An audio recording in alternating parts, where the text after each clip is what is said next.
बहुत समय पहले की बात है। एक सुंदर लड़की थी जिसका नाम अंजलि था।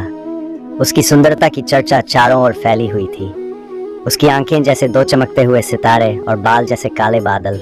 लेकिन उसकी सबसे अनमोल खूबी थी उसका दयालु और प्रेमपूर्ण दिल। उसकी मुस्कान से जैसे फूल खिल जाते थे और उसके शब्दों से सभी का दिल जीत जाता था। एक दिन एक बूढ़ी औरत गांव में आई। वह थकी हुई और भूखी थी, लेकिन कोई उसकी मदद करने को तैयार नहीं था। सब लोग उसे देखकर मुंह मोड़ लेते। अंत में वह अंजलि के घर पहुंची और उससे पानी और भोजन मांगा। अंजलि ने बिना देर किए उसे अंदर बुलाया, उसके लिए पानी और भोजन लाया और बड़ी प्रेम से उसका ख्याल रखा। बूढ़ी औरत बहुत प्रसन्न हुई और उसने अंजलि से कहा, तुम्हारा दिल बहुत बड़ा है बेटा।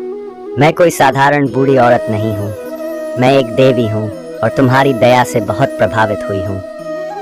लेकिन मैं तुम्हें एक बात बताना चाहती हूँ, तुम्हारी सुंदरता ही तुम्हारे जीवन की सबसे बड़ी परीक्षा बनेगी। मैं चाहती हूँ कि तुम सच्ची सुंदरता को पहचानो जो दिल से आती है, न कि चेहरे से। इसलिए मैं तुम्हें एक श्राप देती हूँ कि जिस दिन तुम अपने बाहरी सौंदर्य पर गर्व करोगी, उसी दिन तुम्हारा चेहरा कुरूप हो जाएगा। अंजलि चौंक गई और थोड़ा डर भी गई, लेकिन उसने देवी का सम्मान किया और श्राप को स्वीकार कर लिया। समय बीतता गया और अंजलि हर किसी की मदद करने में लगी रहती। उसकी सुंदरता दिन ब दिन बढ़ती गई, लेकिन उसने कभी भी अपने सौंदर्य पर घमंड नहीं किया। फिर एक दिन गांव में एक युवा राजकुमार आया। उसने अंजलि को देखा और तुरंत उसकी सुंदरता पर मोहित हो गया। उसने तुरंत शादी का प्रस्ताव रखा। अंजलि को भी राजकुमार अच्छा लगा, लेकिन उसने अपने दिल में देवी के श्राप की बात याद रखी। वह अपने सौंदर्य के कारण शादी नहीं करना चाहती थी। उसने राजकुमार से कहा, मेरे साथ केवल तब शादी करना जब तुम मेरे दिल की सुंदरता को पहचान सको, न कि मेरे चेहरे की। राजकुमार थोड़ा हैरान हुआ, लेकिन उसने वादा किया कि वह अंजलि के दिल की सुंदरता को समझेगा। कुछ समय बाद राजकुमार ने देखा कि अंजलि का हृदय कितना विशाल और करुणामयी है।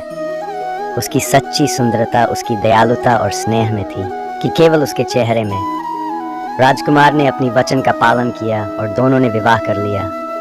अंजलि ने कभी अपने बाहरी सौंदर्य पर घमंड नहीं किया और देवी का श्राप कभी साकार नहीं हुआ। इस प्रकार अंजलि ने सच्ची सुंदरता को पहचाना और उसका जीवन खुशहाल रहा। इस कहानी का संदेश यही है कि सच्ची सुंदरता हमारे दिल और आत्मा में होती है, न कि केवल चेहरे पर।